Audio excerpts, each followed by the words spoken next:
Madame, monsieur, bonjour et bienvenue dans les Alpes, cette montagne qu'on aime tant, mais qui a quand même quelques inconvénients, et notamment en termes de transport. Depuis toujours, on a cherché à franchir cette barrière naturelle le plus facilement et le plus rapidement possible, que ce soit pour les voyageurs ou les marchandises. Alors c'est l'objectif du fameux projet du Lyon-Turin qui connaît actuellement quelques soubresauts au point que des doutes subsistent ou même se renforcent sur sa réalisation. C'est pourquoi nous avons voulu faire le point avec nos invités. Myriam Laïdouni-Denis, conseillère régionale Europe Écologie Les Verts. Et Patrick Mignola, député MoDem de Savoie, également conseiller régional, ancien vice-président des Transports. Alors d'abord, un petit rappel du projet. Le Lyon-Turin, c'est le chaînon manquant qui permettra de relier l'Est et l'Ouest de l'Europe. Tous les autres axes sont nord-sud. Il est donc largement subventionné par l'Union européenne. Le Lyon-Turin, on peut le diviser en 3 secteurs. D'abord, il y a un tunnel de base de 57 km qui part de Saint-Jean-de-Maurienne et arrive à Suse, dans le Piémont italien. Il passe sous le Mont-Cenis et le tunnel actuel, donc beaucoup plus haut et beaucoup plus pentu. Ce tunnel, il est actuellement en cours de réalisation. Il est l'objet d'un traité international. Ensuite, il y a les accès. Alors, côté italien, le tunnel sera Suse et rejoint Turin. On verra en fin d'émission où nos amis italiens en sont. Et côté français, eh bien, l'itinéraire part de l'agglomération lyonnaise pour arriver à Saint-Jean-de-Maurienne. J'aurais dû dire les itinéraires, car à partir d'Avrecieux, il y a 2 tracés. Le premier passe par Chambéry avec un tunnel sous les massifs de Dulin et l'Épine. Et le second passe sous le massif de Chartreuse, en tunnel là aussi, avant de rejoindre la ligne qui vient de Chambéry au sud de Montmélian. Alors sur le papier, tout cela est très joli, mais là où les choses se gâtent, eh bien, c'est que cela coûte beaucoup d'argent. On compte en milliards d'euros et l'État français n'en a pas ou n'en a plus. Et en février dernier, un rapport qu'on appelle du nom de son auteur le rapport Duron préconise qu'on arrête tout. On verra tout cela en 2038 et en attendant, on modernise les lignes existantes pour 700 millions d'euros. Patrick Mignola, ce rapport Duron, il sert à l'élaboration du projet de loi d'orientation sur les mobilités qui doit être présenté en avril au Conseil des ministres. Alors est-ce qu'il enterre le Lyon-Turin ou pour vous, tout n'est pas perdu? Moi, je crois que Philippe Duron est un homme honnête qui dit la vérité. Depuis 25 ans, on nous explique qu'on va faire le Lyon-Turin sans difficulté parce qu'on en connaît les enjeux économiques, écologiques en particulier. Mais on ne s'est jamais intéressé au financement du Lyon-Turin. Et donc oui, bien sûr, comme vous l'avez rappelé, Christian Deville, il y a une forte participation de l'Europe. Mais pour autant, pour les accès français, depuis Lyon jusqu'en Savoie, il y a beaucoup d'argent à mettre sur la table. Et de ce point de vue-là, le dédoublement que vous avez décrit entre une ligne voyageur d'un côté et une ligne marchandise de l'autre est infinançable. Et là, ça y est, on vient de nous présenter la facture, l'addition et probablement la bonne décision. Pour relancer ce projet, parce qu'il n'est quand même pas question de renoncer. Non mais le rapport Duron lui dit, on fait rien. Bien sûr. Juste on améliore les lignes existantes. C'est-à-dire que si vous avez une vision maximaliste, où vous voulez tout, vous n'aurez rien. Et donc, si on veut relancer ce projet, parce qu'on ne va quand même pas accepter de continuer à avoir autant de pollution dans les Alpes, autant de camions qui passent dans nos vallées, la vallée, bien sûr, de la Maurienne, mais toute l'agglomération de Chambéry, Annecy, la vallée de l'Arve, la vallée de Chamonix, il faut qu'on choisisse et qu'on réouvre le jeu. Et c'est toute la discussion sur la loi mobilité qui va venir, en disant nous on préfère les marchandises, parce que les marchandises c'est une priorité pour l'emploi, pour l'écologie. Jusqu'à présent les Savoyards disaient nous on veut tout, le rapport Duron vous aurez rien. Ouais. Et donc vous pensez évoquer qu'il y aura une solution intermédiaire de négociation pour avoir au moins un itinéraire. J'essaye d'avoir une forme de en même temps entre le tout et le rien, de trouver un savant équilibre en tant qu'élu centriste, et puis surtout je crois que c'est très important pour le territoire d'avoir une priorité à l'environnement et puis à l'emploi. Donc, parce qu'on parle de trafic de marchandises. Il laisse une marge de manœuvre. Bien sûr. Et puis la décision reste politique. C'est-à-dire que ce sera à nous de faire des arbitrages. Et en l'occurrence, on aura l'occasion d'en parler, de trouver une bonne complémentarité entre des grands projets d'un côté et les transports du quotidien de l'autre. Parce que là, le Lyon-Turin peut peut-être nous permettre d'être complémentaires. Myriam Laïdouni-Denis, vous, comment vous avez reçu ce rapport? Il va plutôt dans le sens des écologistes qui ne voulaient pas du Lyon-Turin. Alors, il n'y a pas que les écologistes qui ne veulent pas du Lyon-Turin. Il y a les opposants. Et parmi les opposants, on va remonter un petit peu en arrière, il y a le Conseil général des ponts et chaussées qui, en 1998, pour les mêmes raisons, disait que ça n'était pas viable, d'ailleurs d'un point de vue économique aussi, mais surtout qu'il fallait préconiser, privilégier les voies déjà existantes. Ce qui est dit également dans le rapport Duron, les voies existantes, on pourra peut-être y revenir ensuite, parce que c'est la position de ceux qui sont opposés au fait que, comme vous l'avez dit tout à l'heure, on continue à laisser mourir les gens de la pollution. Il y a 85 personnes par an qui meurent de la pollution de l'air dans la vallée de l'Arve, et comme la pollution n'a pas de frontières, levons un peu le nez du guidon, 48 000 en France, 3 millions dans le monde par an. Alors, si on veut faire en sorte qu'il n'y ait pas 85 personnes à nouveau qui meurent l'année prochaine, qu'est-ce qu'on fait ? On fait des choses tout de suite. Or, le Lyon-Turin, justement, c'est trop tardif. Ça sera, comme vous l'avez dit tout à l'heure, en 2038.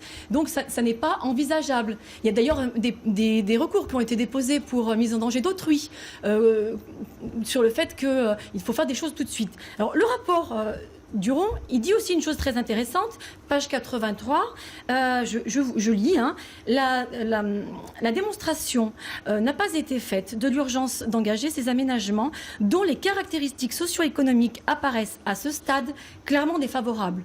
Donc, en plus, économiquement, ça n'est pas du tout démontré qu'aujourd'hui, à nouveau, ce soit possible.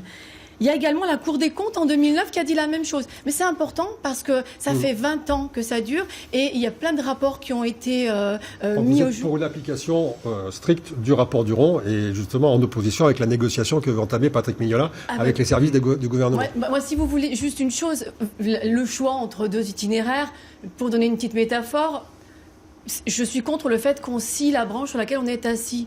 Or, vous en êtes à décider de la couleur de la tronçonneuse. Moi, je veux juste qu'on ne scie pas la branche. Non, c'est pas ça. Moi, je pense que c'est important. Vous avez cité la question économique.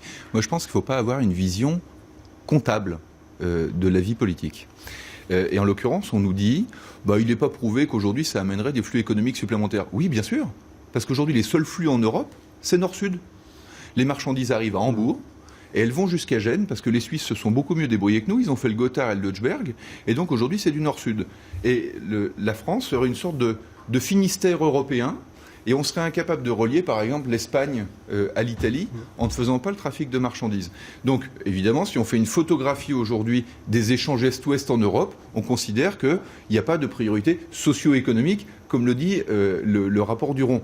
Mais demain, c'est une création d'emplois extraordinaire qu'on est capable de recréer si on crée une grande transalpine qui permet de relier l'Est et l'Ouest de l'Europe. Et ça permet au moins d'avoir là un projet politique qui réunit des peuples.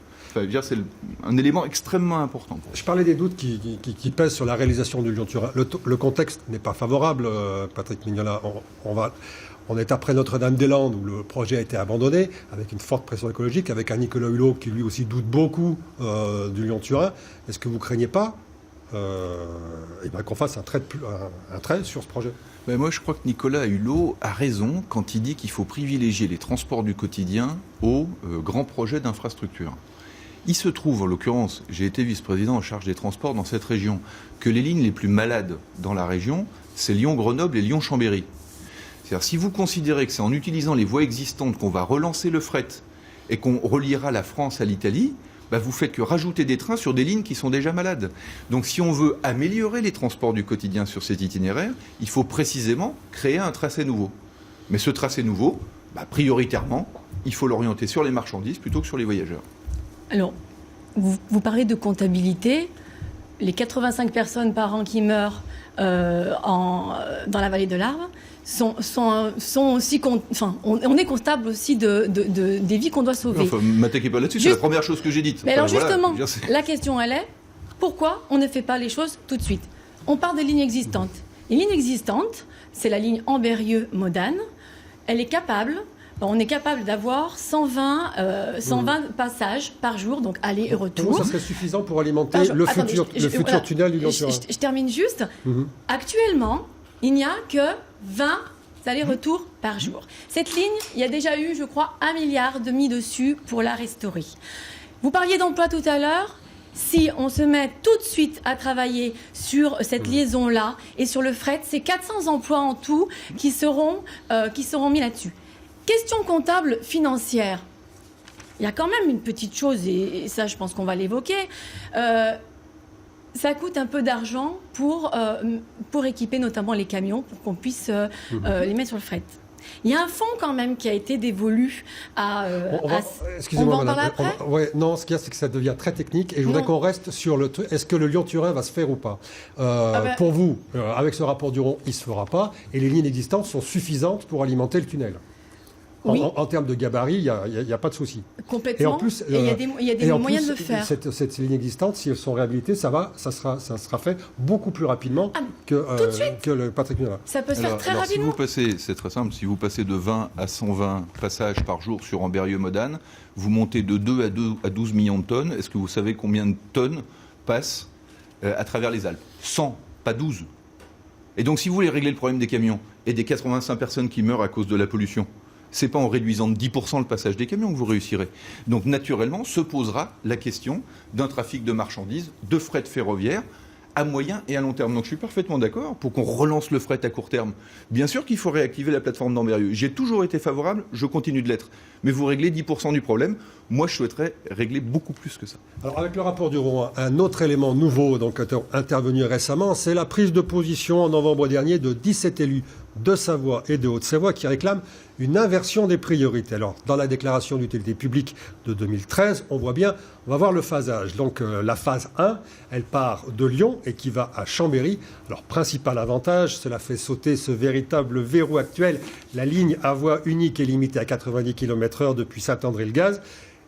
Vous confirmerez, Patrick Mignola, c'est un peu le cauchemar des voyageurs savoyards et haut-savoyards.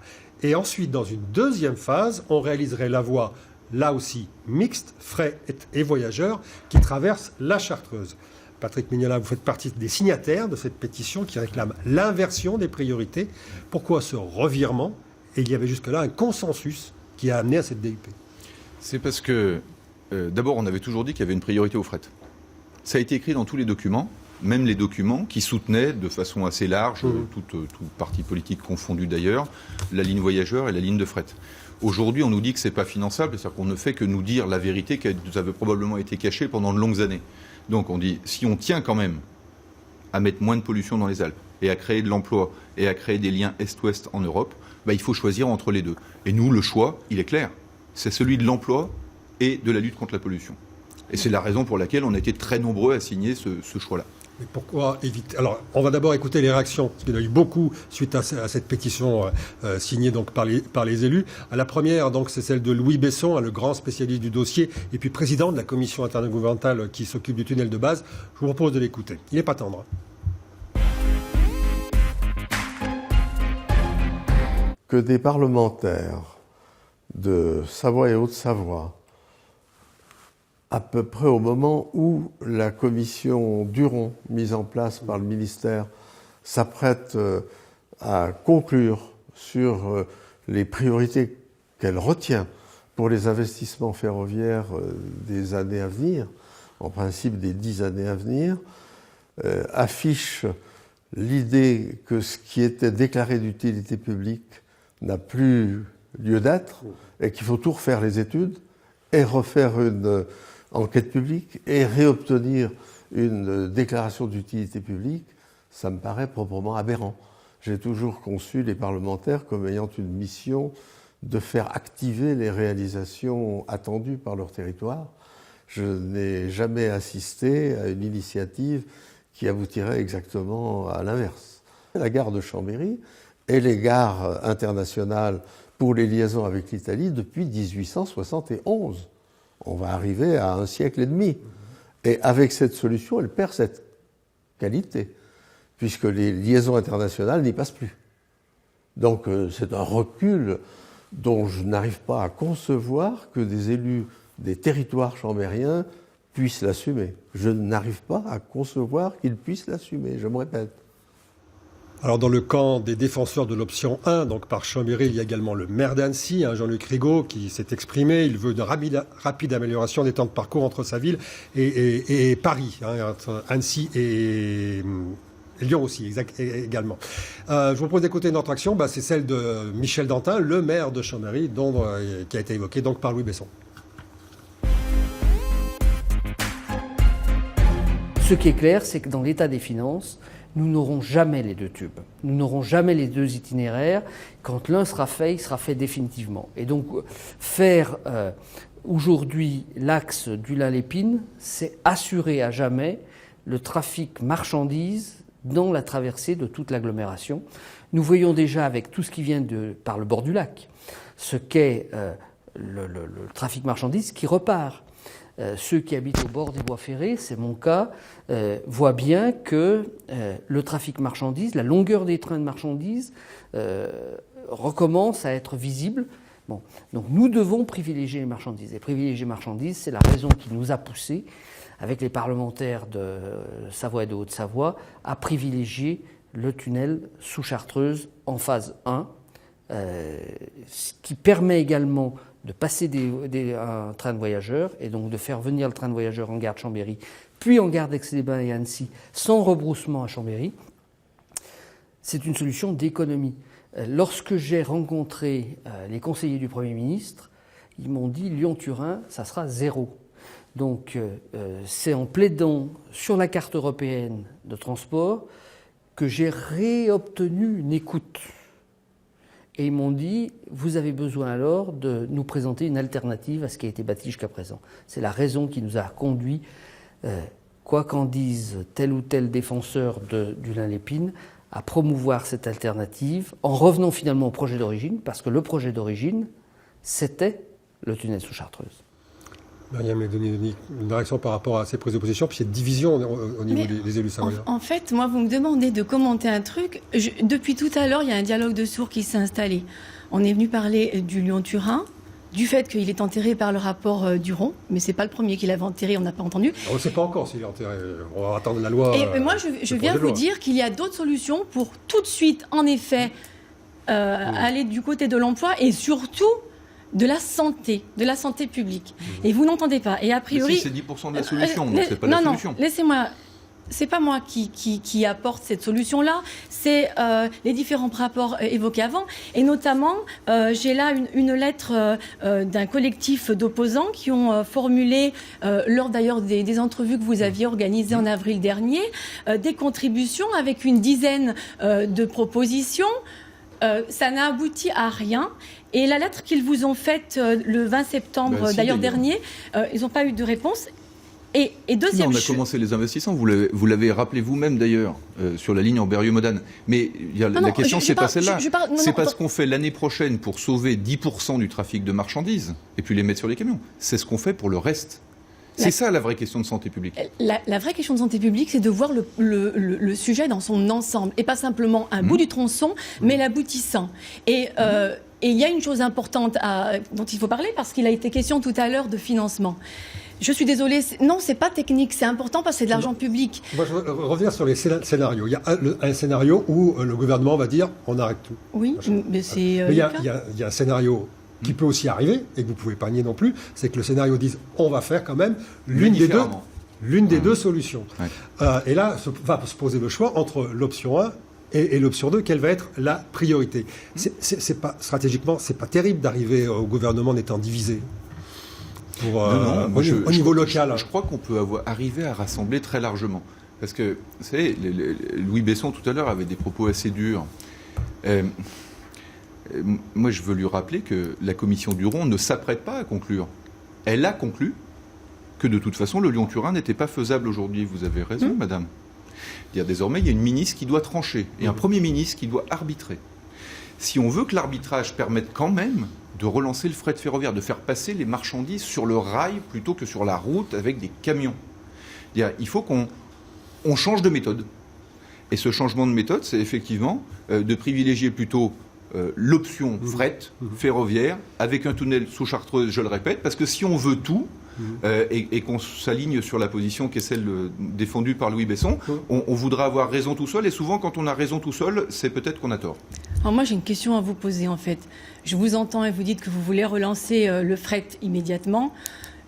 Super, je dis chiche. Mais alors pourquoi vous ne le faites pas tout de suite? Et notamment, la question qui vous est posée par les opposants, laissez-moi terminer, de mettre en application tout de suite les propositions sur la ligne des existantes et de demander, comme ça a été fait par le biais d'un recours au Conseil d'État, que justement les 120 millions d'euros qui auraient dû être affectés au fret et qui n'ont pas été via ce fameux fonds pour le développement d'une politique intermodale, c'est un peu long, des transports dans le massif alpin et qui ont été détournés vers le tunnel du Fréjus pour alimenter... Mais ça c'est fait. Alors, vous l'avez rappelé vous-même, on a investi 700 millions sur le sujet. Donc mais vous j'ai êtes déjà pris position publiquement, j'ai même pris la décision. Donc voilà. De les accompagner pour demander le remboursement de ces 120 millions d'euros. Lorsque j'étais VP au transport, j'ai expliqué qu'il fallait tout de suite relancer la ligne d'Ambérieu. Donc, mais à mon avis, on parle d'un autre sujet. Oui, mais voilà, la question à poser à Patrick Mignola sur l'argument sur est-ce qu'il faut refaire une DUP, c'est-à-dire qu'on va encore retarder tout le projet. Si on repart sur une DUP... en toute hypothèse, non, ça c'est pas un argument, le délai. Je pense qu'à court terme, il faut relancer le fret, et moi je rejoins tout à fait ce qui a été dit sur on peut utiliser les lignes existantes, mais on ne règle pas la totalité du problème. Ensuite, on a un tunnel de base international qui sera achevé d'ici 3 à 4 ans au mieux. On va donc utiliser les lignes existantes pour aller vers le tunnel de base international, et ça nous laisse ces 3 à 4 ans pour relancer une DUP. Mais un projet d'utilité publique qui va peser une dizaine de milliards d'euros, dont un tiers financé par l'Europe, ça mérite quand même de ne pas se tromper. Une dernière question sur le fait que Chambéry soit plus gare internationale et donc perde en matière de dynamisme économique. Non mais c'est pas vrai ça. Il ne faut pas faire croire aux Chambériens qu'il n'y a plus de trains qui passeront par Chambéry pour aller à Turin. Quand vous prenez aujourd'hui le Paris-Turin-Milan, vous passez bien par Chambéry. Vous ne passez pas par une ligne nouvelle du Lyon-Turin. Vous passez soit par Culose d'un côté, soit par Saint-André-le-Gaz de l'autre. Donc non, c'est un faux argument. Je comprends qu'on puisse échanger des arguments polémiques en politique, mais celui-là, c'est vraiment un faux argument. Par contre, il y a une petite chose qui me dérange dans votre discours, et d'ailleurs à tous les deux, c'est que vous dites le tunnel, les travaux ont déjà commencé. C'est faux. Ah non, alors c'est faux, je vais vous dire pourquoi. Ce qui a commencé... les travaux qui ont commencé, ce sont les travaux de reconnaissance et d'études. Ce ne sont absolument pas les travaux définitifs du tunnel de base. J'ai d'ailleurs là... Qui serviront, logiquement... Oui, c'est différent, et d'ailleurs, ce n'est pas les mêmes fonds européens. Je ne vais pas rentrer dans la technique, mais ça n'a rien à voir. Ça a commencé à creuser. Non, ça a commencé à creuser pour des études et de la reconnaissance. Pas du tout, c'est pas du tout les travaux. Vous avez des études et des reconnaissances à Saint-Martin-la-Porte, mais il y a bien Federica qui creuse au niveau du tunnel de base international. Je ne vais pas sur les mots parce que c'est pas les mêmes budgets. J'étais avec Manuel Valls. D'accord, mais simplement. Non, mais attendez. Non, mais c'est important. Regardez, il y a des images. C'est des travaux d'études et de reconnaissance. Ah oui, ça se voit d'ailleurs, c'est des travaux d'études. Je vous le fais passer, la ministre qui dit clairement que les travaux n'ont pas commencé, texto, sur un avis du CADA. Je voudrais terminer cette émission avec un aperçu de ce qui se passe en Italie. Et j'ai demandé à Fabrice Siega, notre spécialiste italien, de nous rejoindre. Fabrice, bonjour. Alors, bonjour, première question sur les accès au tunnel à Suse. Est-ce que les Italiens, eux, sont en avance sur nous ? Alors on va peut-être pas faire les Jeux Olympiques de la lenteur, mais en fait les Italiens sont partis avec un gros handicap au départ, en 2005. La pression populaire, les notaves comme on les appelle là-bas, les opposants, ont organisé des sit-ins, des occupations du chantier qui devait avoir lieu à peu près à mi-Val de Suse, c'est-à-dire à mi-distance entre la sortie du tunnel du Fréjus et puis Turin. Et puis ils ont réussi à cristalliser toute l'attention des médias. Et ça a donné lieu à des affrontements assez violents, il faut le dire, avec les forces de l'ordre. Et l'Europe a obligé l'Italie à revoir complètement le tracé. Donc là, on a perdu pas mal de temps.